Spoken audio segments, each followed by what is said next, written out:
लेकिन जो उस शेर के अंदर रहने वाले जो जीवड़े हैं उस शेर की बॉडी को क्या कर देंगे, अंदर से खलास कर देंगे। जैन संघ को जितना नुकसान बाहर वालों से नहीं है ना, हाँ, बाहर से अपने को कोई प्रॉब्लम नहीं। एक समय था महाजन कहने में आता था, जैनों को क्या कहने में आता था, महाजन का पद था, महाजन की संस्था थे। 36 कौम में से किसी की ताकत नहीं थी महाजन ने कोई स्टेटमेंट दे दिया उसके अपोज में जा सके, उसके विपरीत जा सके, उसके विरुद्ध में जा सके। पर्युषण पर्व आते थे ना, महाजन इकट्ठा होता था और पूरे नगर के अंदर कह देता था, जितनी नॉनवेज की आपकी दुकानें हैं, जितनी कटने की आपकी दुकानें हैं, सबकी सब दुकानें कंपलसरी बंद हो गई। ये महाजन का आदेश है। एक भी कसाई की ताकत नहीं थी वो 8 दिन में से एक भी दिन 1 घंटे के लिए भी शटर ऊपर कर सके। पूछूं भाई आपको कितने लोग हैं जैन समाज के यहां, कितने घर, कितने ट्विन सिटी में कितने घर? 15,000 घर। 15,000 घर, एक घर के अंदर 4 की एवरेज माने, किसी घर में 2 भी रहेंगे, किसी घर में 5 भी रहेंगे, 6 भी रहेंगे, 4 की एवरेज माने कितनी बस्ती हुई? 60,000 की बस्ती। अरे 60,000 की बस्ती वाले आप सब 60 दुकान तो बंद करके बताओ। 8 दिन के लिए महाजन का पद लेकर के बैठे हैं, समाज की अगेवानियां लेकर के बैठे हैं। जब जब मौका वे हाथ तोड़े पहनाते हैं, फोटो खिंचा ले रहे, अखबार के अंदर फोटो आ जाते हैं और महाजन का पद लेकर के बैठने वाले 8 दिन पर्युषण राज शुरू हो जावे। अरे ताकत है 60,000 लोगों के, 60 दुकान तो बंद करके बतावे नॉनवेज की 8 दिन के लिए।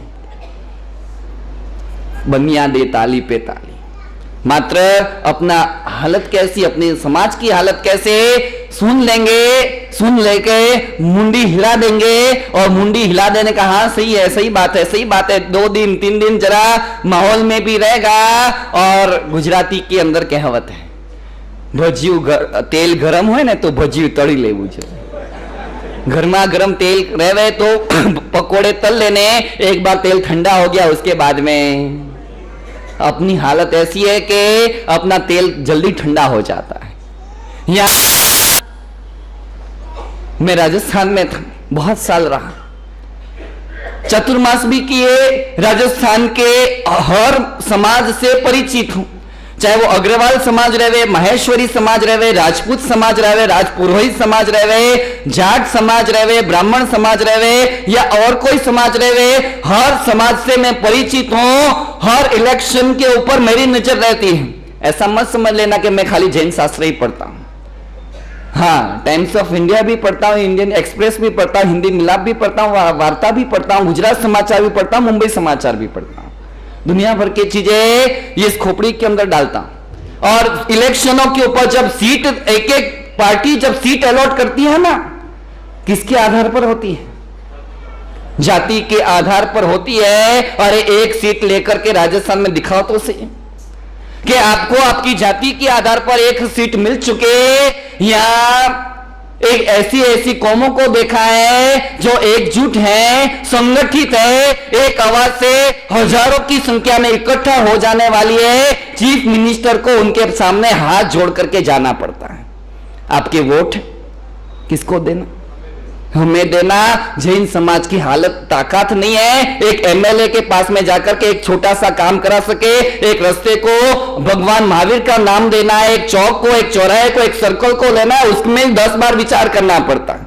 वो भी 10 बार पहचान लगावे, 10 बार फोन लगावे, इधर उधर के लगभग लगावे, अच्छे रिलेशन रहे तो जाकर के 2 महीने, 4 महीने, 6 महीने में एक एमएलए के पास से एक चौराहे का रास्ता का नाम पास करा सकते हैं। और नहीं तो वो भी नहीं होता है। ये तो अपनी ताकत है।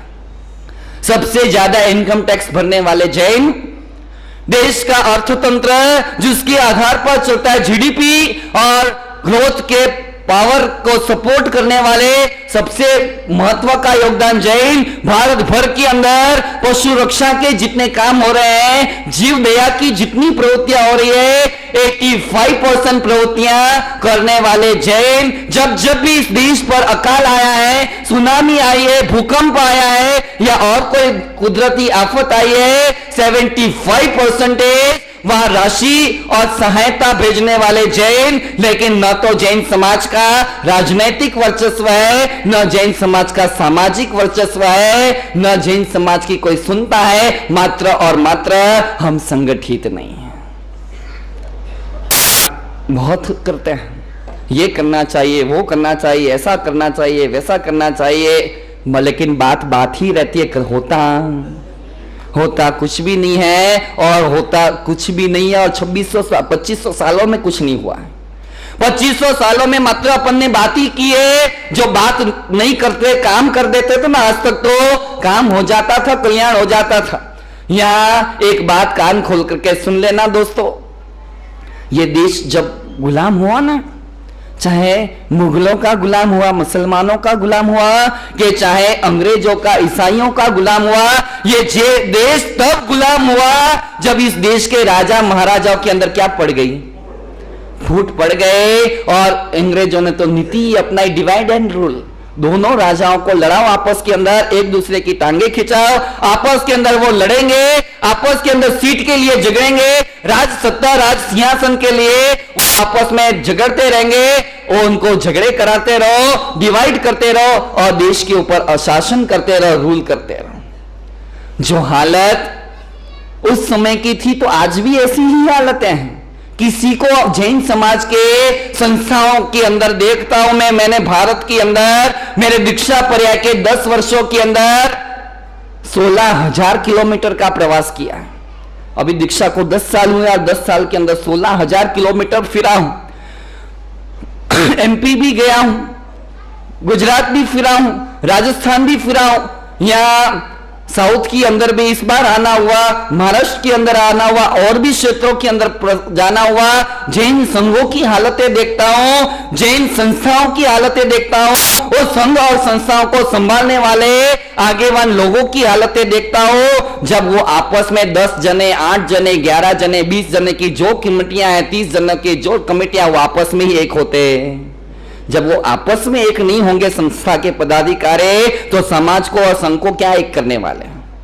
यहां आपस की अंदर ही बनती नहीं है, एक की बात दूसरा काटे, दूसरे की बात तीसरा काटे, वो ग्रुप बाजियां बना देवे, मीटिंगे रहे, वो ग्रुप अलग रहे, वो ग्रुप अलग रहे, पॉलिटिक्स चले, और पॉलिटिक्स के अंदर जिसकी लाठी उसकी, जो ज्यादा पावर बतावे, जो ज्यादा गेम खेल सके, जो मास्टरमाइंड रह सके, अलग अलग तरीके से नचा सके, वो समाज के, जैन समाज के ऊपर राज कर सके। सादी सीधी सी हालतें हो गई है पूरे जैन के, भारत भर की जैन संघों के और जैन संस्थाओं के ये हालत है। आपस की अंदर ही एक नहीं होते हैं, समाज को क्या एक मंच के ऊपर लेके आएंगे। और यहां सुनने में बहुत कड़वा लगता है, सुनने में भी बहुत कड़वा लगता है, वास्तव में भी बहुत कड़वा लगता है, लेकिन मात्र हम कड़वी बात सुन ही लेते हैं कि शायद नीचा मुंह कर देंगे और करके चले जाएंगे। हमारे एक महाराज जी थे, अभी 1 महीने पहले एक्सपायर हुए, काल धर्म हुआ। अचल गज के वो मुनिराज थे, देवरत्न सागर जी महाराज, और बंबई के अंदर बंबई के 650 ट्रस्टियों को उन्होंने इकट्ठा किया। किसी संघ के 10 ट्रस्टी, किसी संघ के 15 ट्रस्टी, किसी संघ के 25 ट्रस्टी, किसी संघ के 5 ट्रस्टी, ऐसे 650 ट्रस्टियों को इकट्ठा किया और 650 ट्रस्टियों की शिविर रखी। क्या रखी? मुझे बड़ा आश्चर्य हुआ उनकी जब पैम्पलेट आया ना कि इसी दिन शिविर रखने में आई है, तो जनरल मेंटालिटी क्या रहती है? शिविर किसकी रहती है? बच्चों की शिविर रहती है, या तो बहुत तो महिलाओं की शिविर रहती है, या कपल्स की शिविर रहती है। और वो जिंदगी का अंदर जैन समाज का पहला प्रयास था, बंबई के 650 ट्रस्टी इकट्ठे हुए शिविर के अंदर, और शिविर का विषय क्या रखा था बताओ? हेडिंग क्या दिया था? शिविर के सब्जेक्ट को हेडिंग क्या दिया था? ट्रस्टियों का तो रस लो और नहीं तो रजा लो। समझ में आती है गुजराती? ट्रस्टियों का तो रस लो, या तो आप डेली आया करो, आप धर्म आराधना से जुड़ो, आप संघ के अंदर क्या चल रहा है, क्या हो रहा है, उससे पूर्ण संपूर्णतया परिचित बनो।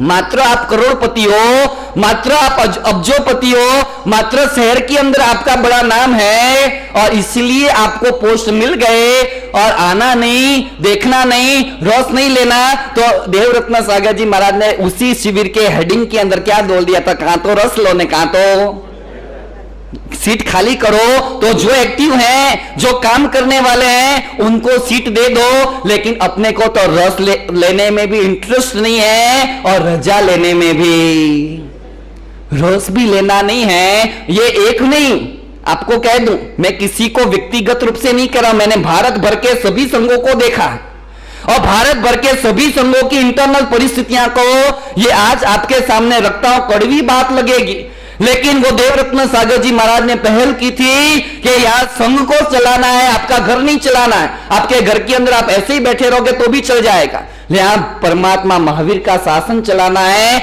यह सुधर्मा स्वामी की पाठ चलानी है। आपकी पीढ़ी तो आगे बढ़े के ना बढ़े उससे हमको कोई लेना देना नहीं। मेरे महावीर का शासन 21,000 साल तक अखंड रूप से चलना चाहिए। 21,000 साल तक परमात्मा के शासन को चलाने के जिम्मेदारी साधु साध्वी के है, तो श्रावक और श्राविकाओं की भी है। जो आपस के अंदर हम एक न होंगे तो महावीर के शासन को 21,000 साल तक कैसे चला पाएंगे। और नहीं चला पाए तो इसके अंदर गुनहगार और कसूरवार और कोई नहीं होगा, मात्र और मात्र सिर्फ और सिर्फ हम होंगे। और हम इसलिए होंगे कि हम एक खुद नहीं बने। बात चल रही है, ये देश में विघटन तब हुआ है, ये देश गुलाम तब बना है जब इस देश के रजवाड़े बिखर चुके, ये देश के रजवाड़ों में फूट पड़ चुके और ये देश आजाद तब बना है। कब बना? जब देश की आम जनता भी इस देश की जब एक हो गई। मुझे याद आता है 1857 का वो विप्लव जिसको अंग्रेज सरकार ने, ब्रिटिश गवर्नमेंट ने दबा दिया था। आजादी की वो पहली जंग शुरू हुई थी, उसका परिणाम नेगेटिव आया, वो जंग सफल ना हो पाई एक अलग मैटर है, लेकिन वो 1857 के विप्लव ने पूरे देश को क्या कर दिया, पूरे देश को हिला दिया। और मात्र हिलाया नहीं, पूरे देश को एक कर दिया। जात पात के भेद निकल गए, गरीब और अमीर के भेद निकल गए, सेठ और नौकर के भेद निकल गए। बस एक ही लक्ष्य बन चुका कि हमको अंग्रेजों के सामने लड़ना है। आपको पूछूं, ये ट्विन सिटी के अंदर 30 साल से 40 साल से 50 साल से रहने वाले आप, और एक ऐसी संस्था बता दो कि जिसका तेलंगाना सरकार के ऊपर भी प्रेशर हो सकता हो, तेलंगाना सरकार के पास से जैन समाज के लिए वो संस्था काम कर सकती हो। जैन माइनॉरिटी घोषित हो चुकी देश के अंदर, लेकिन इंप्लीमेंट में नहीं आई, मात्र लड्डू बता देने में आए। क्या बताएं? हाँ, कच्छी भाषा के अंदर बात आती है, कोणी ते गुड़ रखेला था, यहां गुड़ रख दिया और कहो कि अभी खाते रहो। एक गधा और कुंभार जो रहा है ना, कुंभार, वो गधे के पास से ज्यादा काम कराना है, तो होशियार कुंभार जो रहा है ना, वो क्या करे पता? अब आप तो कुंभार हो नहीं और आप तो गधे भी नहीं हो, इसलिए आपको तो पता नहीं रहे, वो स्वाभाविक है। लेकिन मैं आपको बता दो कि होशियार कुंभार जो रहे, जिसको गधे के पास से ज्यादा काम कराना है, वो एक है ना लंबा सा बांबू लेवे, लकड़ी लेवे और गधे की पीठ के ऊपर उसको बांध देवे और लकड़े, वो गधे का मुंह रहे ना, उससे थोड़ी लकड़ी आगे रखे, ऐसे लंबी बांधे और आगे है ना बराबर गाजर लटका देवे। क्या लटका देवे? हाँ, वो गधा बेचारा वो चलता जाए और देखता जाए कि गाजर हिल रहा है, अभी मुंह में आएगा, अभी मुंह में आएगा, अभी मुंह में आएगा।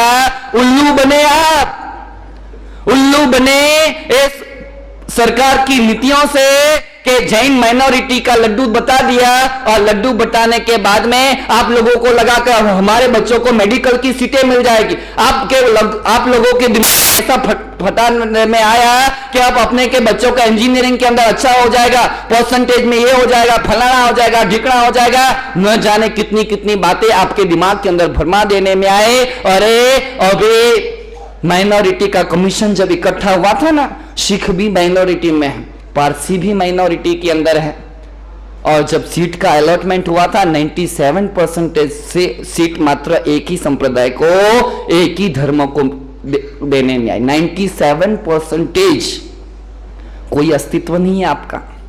और फिर भी एक हिंदू समाज से विघटन करने का प्रयास एक षड्यंत्र हो चुका। झुकती है दुनिया, झुकाने वाला चाहिए। आपको लड्डू बता दिया कि आपके बच्चों को ये हो जाएगा और आपके बच्चों को ये हो जाएगा और अब आपको ये हो जाएगा और आपको वो हो जाएगा।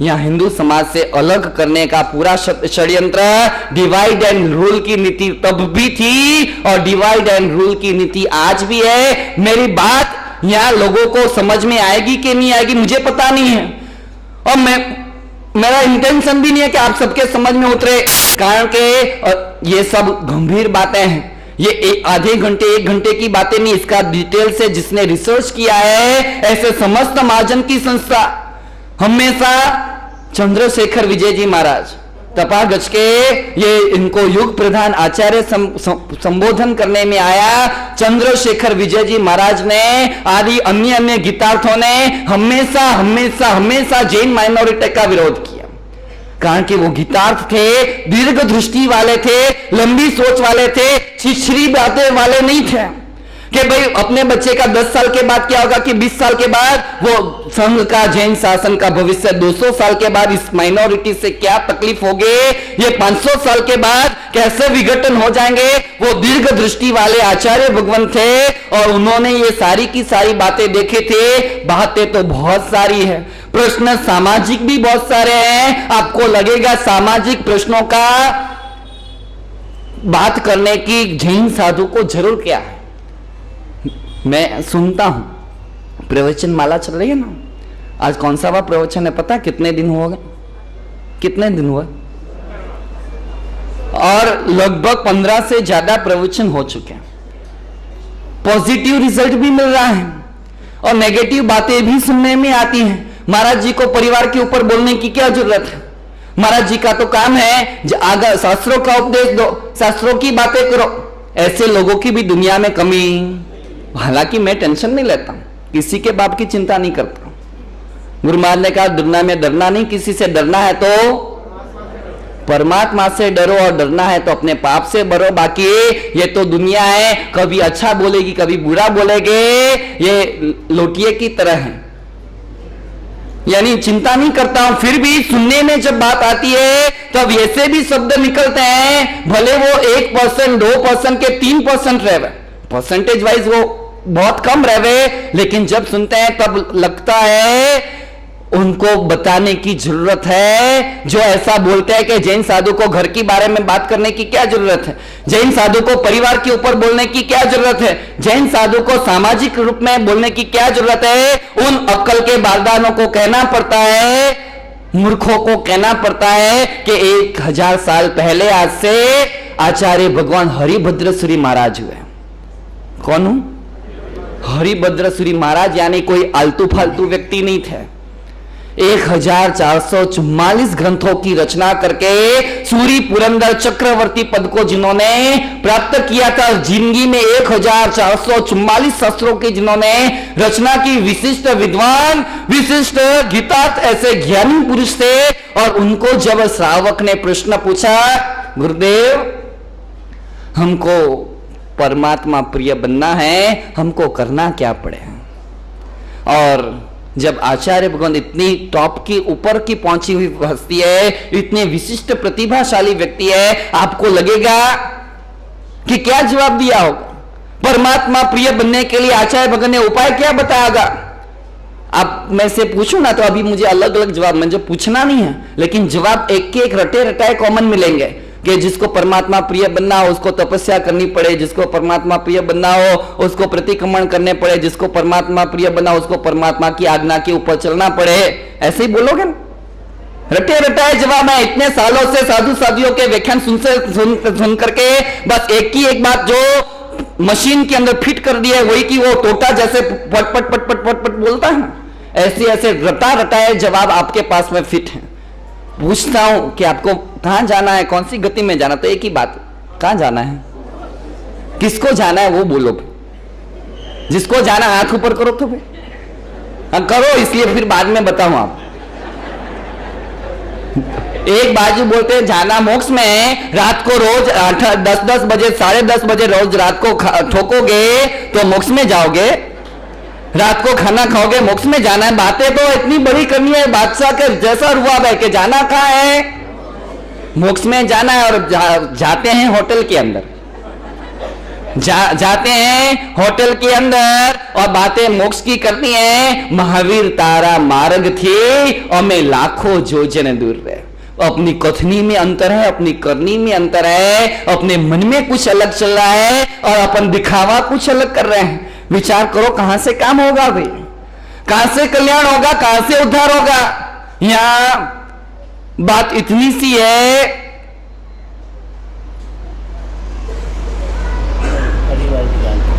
आचार्य भगवंत को जब प्रश्न पूछने में आया परमात्मा प्रिय बनने के लिए करना क्या पड़े, और आचार्य भगवान ने उस समय 1000 साल पहले उत्तर दिया, अरे भाई जिसको परमात्मा प्रिय बनना हो ना, उसको सबसे पहले तो परिवार प्रिय बनना पड़े।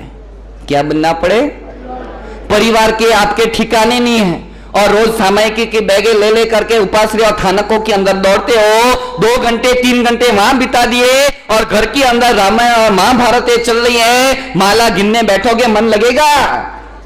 घर की टेंशन, घर परिवार की टेंशन सतत दिमाग के अंदर चल रही है, क्या होगा क्या होगा क्या होगा, ये चल रहा है। और माला लेकर के बैठेंगे, मंदिर में पूजा करने के लिए चले जाएंगे, मन लगने वाला नहीं। परमात्मा प्रिय बनने का पहला स्टेप बताया, परिवार प्रिय, जिसको अपने परिवार के 4 मेंबर के साथ प्रेम से रहना नहीं आता है, घर के 4 मेंबर के साथ ढंग से जीना नहीं आता है, अरे वो देवलोक के अंदर या मोक्ष के अंदर जाकर के अनंत आत्माओं के साथ कैसे सेट होना सीखेगा।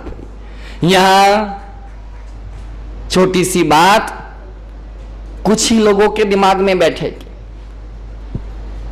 आपको एक छोटी सी सलाह देता हूं, जब तक आपके मम्मी या पापा 2 में से कोई भी एक भी जब तक हाजिर रहे, जीवित रहे, तो आप आज से संकल्प करना, जैन एकता की तो बात बाद में करेंगे, वो तो जब होगी जिससे होगी, कोई विशिष्ट पुण्य पुरुष इस युग प्रधान कोई आए उतर आवे और एकता की वास्तव पहल होवे तो वो अलग बात है। बाकी अभी के कोई संदर्भ में मुझे ऐसा कोई दिख नहीं रहा है कि पूरा चार ही संप्रदाय एक हो जाएंगे और संवत्सरी एक हो जाएगा, उसकी बात नहीं करनी, छोड़ो भाई उसकी बात, वो अभी नजीक के समय में दिखता भी नहीं है। लेकिन आपको अपने लेवल पर, अपने स्तर पर आप क्या कर सकते हो, तो इतना तो करो